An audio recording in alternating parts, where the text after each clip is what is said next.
La historia inicia con una serie de cartas que el capitán Roberto Alton envía a su hermana Margaret Saville en Inglaterra, en donde le cuenta la situación, sus venturas y desventuras en alta mar y la conmovedora historia de su nuevo amigo y huésped Víctor Frankenstein. Capítulos 1 al 4. Comienza Víctor a contar a Walton la historia de su vida. ¿Quiénes fueron sus padres, su infancia y familia? Un día, estando con su madre, con quien visitaba familias de campesinos realizando obras de caridad, conocieron a Elizabeth Lavenza, una hermosa niña que había quedado huérfana. Elizabeth se muda con la familia Frankenstein, convirtiéndose en un miembro más de ellos y para Víctor en su compañera de juegos y aventuras, creciendo en ellos un inmenso cariño que duraría hasta la muerte. Más tarde nacen sus hermanos Ernest y William. Conoce a quien sería su único amigo, Henry Clerval. Tras la muerte de su madre, hecho que consterna a la familia, Víctor viaja a Ingolstadt, Inglaterra, para continuar sus estudios de física y química, en donde conoce al profesor Waldman, que le da la pauta para el conocimiento especializado de dichas materias y su aplicación en la ciencia. Víctor, fascinado por sus nuevos conocimientos, decide crear un nuevo ser basado en sus conocimientos y profundas investigaciones. Aunque poseía el secreto de dar alma a la materia, la construcción de un cuerpo para recibirla, con toda su red de fibras, músculos y venas, era una labor llena de dificultades. Dudé al principio entre intentar la creación de un ser como yo o uno de organismo más simple, pero mi imaginación estaba demasiado excitada por mi primer triunfo para permitirme dudar de mi capacidad para dar vida a un animal tan complejo y maravilloso como el hombre. Capítulos 2 al 19. Una vez terminada su creación, Víctor queda asombrado por la figura monstruosa y horripilante que acaba de nacer. Clerval llega a vivir a Ingolstadt y pacientemente, sin imaginar lo sucedido, cuida de la salud de Víctor, quien cae gravemente enfermo a causa de su fatal experimento. Recibe una carta de Elizabeth diciéndole cuánto lo extrañan y que espera que gracias a los cuidados de su amigo se restablezca pronto para que regrese a Ginebra. Le cuenta las novedades de los miembros de la familia y la llegada a casa de Justine, una pequeña encantadora que ahora trabaja y vive con ellos, lo que provoca en Elizabeth una gran felicidad. Víctor se recupera poco a poco con el apoyo de Clerval, quien cuida de él y lo reanima a salir de su estado depresivo. Víctor Frankenstein solo espera la carta de su padre para avisarle que es buen momento para volver, pero a cambio recibe de él la triste noticia de que su pequeño hermano William ha muerto por asesinato. Víctor viaja inmediatamente a Suiza, temiendo saber quién es el asesino de William. Al encontrar las puertas de su pueblo ya cerradas por la noche, camina un poco en medio de la lluvia por los alrededores del sitio donde se supone encontraron a su pequeño hermano, y al estar frente a esa inmensidad repite el nombre del difunto evocando su recuerdo. Un rayo ilumina a lo lejos la gigantesca y deforme figura de su ahora enemigo. A la mañana siguiente, Víctor se encuentra con su familia, que en pleno duelo, le cuentan a Víctor la terrible noticia de que Justine es la principal sospechosa del asesinato de William, ya que la encontraron durmiendo en un granero cerca del lugar de los hechos con la foto de la señora Frankenstein en el bolsillo, misma que el asesino le robará a William después de darle muerte. Víctor, espantado, asegura que Justine es inocente y dice saber quién es el verdadero asesino. Al no encontrarse pruebas a favor de Justine, esta es sentenciada a muerte. Más tarde, por miedo, acepta haber sido ella la responsable del asesinato. Elizabeth sufre una tremenda decepción al recibir la noticia, pero va a verla acompañada de Víctor, y Justine llora amargamente con su benefactora pidiéndole perdón y jurándole su inocencia, de lo que Elizabeth siempre estuvo segura. Finalmente, Justine muere como culpable. Víctor, sin poder resistir la desesperación que lo abruma, viaja a los Alpes en busca de un descanso que lo ayude a olvidar por unos momentos su trágico destino, al recordar los paisajes de su infancia cuando su vida transcurría en completa felicidad. Capítulos 10 al 17. Víctor, intentando olvidar su pena, entra en una serie de cuestionamientos acerca del ser humano, sus temores y sus impulsos, y en esa etapa de contemplación que involucra la majestuosidad del paisaje, hace un ruego a la vida, y al término de sus palabras divisa a lo lejos la figura sobrehumana de Frankenstein, que le suplica lo escuche y se compadezca de su sufrimiento, ya que argumenta que si alguien ha sufrido las consecuencias de su experimento es él mismo. Finalmente, Víctor acepta escucharlo y Frankenstein inicia su relato. recuerda lo difícil que fue darse cuenta de su condición de humano y empezar a distinguir los olores, las luces, los sonidos, conseguir los alimentos y entender un poco lo que empezaba a vivir. Después de su primera experiencia con los humanos que desde un principio le demostraron su rechazo, anduvo por los campos hasta divisar una comunidad con pequeñas aldeas, se instaló cuidando que su choza estuviera lo suficientemente cubierta a los ojos de los demás y desde ahí dentro se dedicó a observar a la cabaña vecina a través de una ventana, pudo conocer así el idioma y el comportamiento humano por quienes sentía una fuerte atracción, llegando a alegrarse por sus dichas y compartiendo sus infelicidades. La familia vecina estaba compuesta por el padre, hombre mayor, ciego y que tocaba la flauta de una manera que hacía estremecer el corazón de Frankenstein. Félix, hijo del hombre mayor y hermano de Agatha, la más joven de la casa.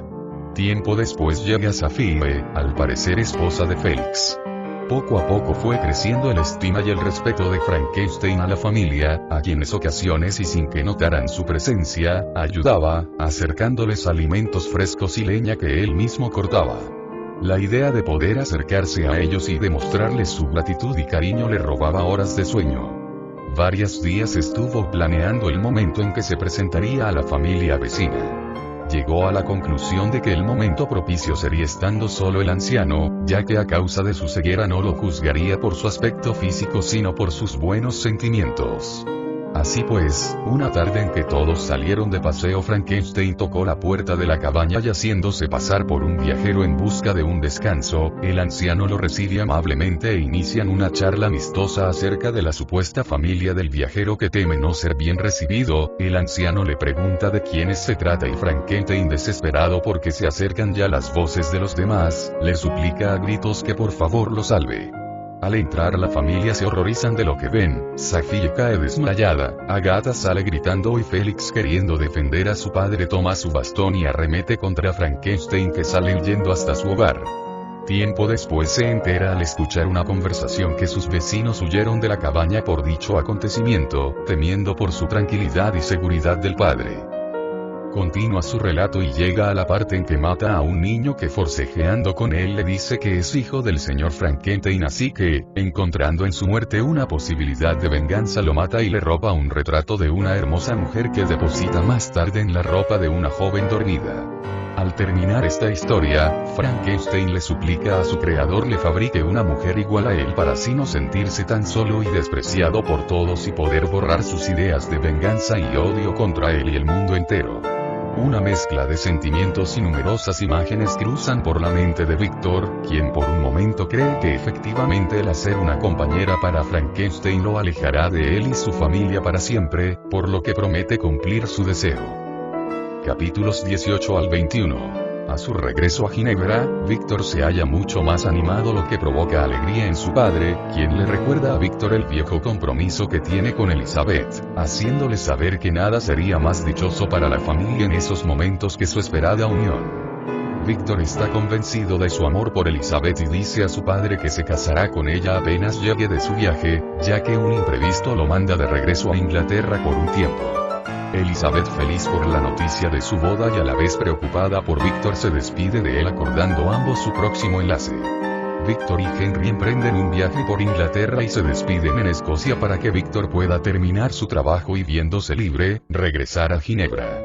Estando en su laboratorio, Víctor se cuestionó las posibles consecuencias de crear otro ser igual al asesino de su hermano y, tomando en cuenta que no podría controlar la vida y los buenos o malos sentimientos de la que vendría, pensó entonces en desistir de su promesa por el bien de la humanidad y de su propia familia.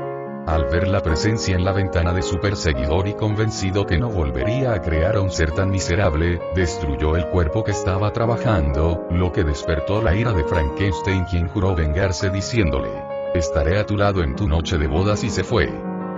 Víctor recibió una carta de Henry que le pedía abandonar a Escocia y regresara con él a Londres. 2 días después, Víctor se embarca sin rumbo fijo, con un mal presentimiento de que algo espantoso va a pasar. Con el sol en lo alto divisa una población cercana, lo cual le da la tranquilidad de que ha llegado a una nueva población, pero al desembarcar el recibimiento por parte de los habitantes de dicho lugar es agresivo y le piden se presente ante el juez a declarar por el reciente asesinato de un hombre y cuyos testigos aseguran haber visto a un hombre solo en una barca cerca del lugar del asesinato. Víctor, sin entender nada, es llevado con el juez, que le confirma su sospecha, y al ser llevado a reconocer el cuerpo de la víctima, Víctor se horroriza al ver que dicho cuerpo es el de su entrañable amigo Henry Clerval. Cae enfermo de gravedad y su padre llega a visitarlo preocupado por la salud de su hijo y asombrado por la noticia de la muerte de Henry. Gracias a la compañía de su padre, Víctor logra recuperarse y finalmente sale libre al comprobarse su estancia en otro pueblo a la hora del crimen. Capítulos 22. Alex Xiv. De regreso a Ginebra se llevan a cabo los preparativos para la boda de Víctor y Elizabeth, lo que mantiene a Víctor preocupado al recordar la amenaza de Frankenstein. La boda se celebró en paz y en su luna de miel se dirigieron a unas tierras cerca del Monte Blanco, herencia del padre de Elizabeth. Víctor, en su inquietud, temiendo lo que ocurriría, pide a Elizabeth se vaya al otro cuarto para no presenciar su lucha con Frankenstein, por lo que Elizabeth obedece y más tarde se escucha un estremecedor grito desde aquella habitación, ya que Frankenstein cumplió su amenaza. Después del terrible fallecimiento de Elizabeth, el papá de Víctor, que adoraba a la recién fallecida, cae terriblemente enfermo y muere. Víctor promete vengar la muerte de su familia y va en busca de su enemigo. Después de un largo recorrido consiguiendo solo acercarse a él, es rescatado por un barco que lo ve en peligro de morir ahogado en los témpanos de hielo. Se recupera un poco y cuenta a Roberto Alton, capitán de dicha embarcación, su larga y desdichada vida, hasta que, víctima de la enfermedad, agradece a Walton sus bondades y muere. Walton continúa su intercambio epistolar con su hermana contándole toda la historia que conoce y escucha un fuerte ruido. Es Frankenstein, que llora la muerte de su creador y pidiéndole perdón dice que él tampoco debe vivir, así es que pone fin a su tormentosa vida arrojándose desde la ventana hasta el témpano próximo del barco, perdiéndose en la oscuridad arrastrado por las olas.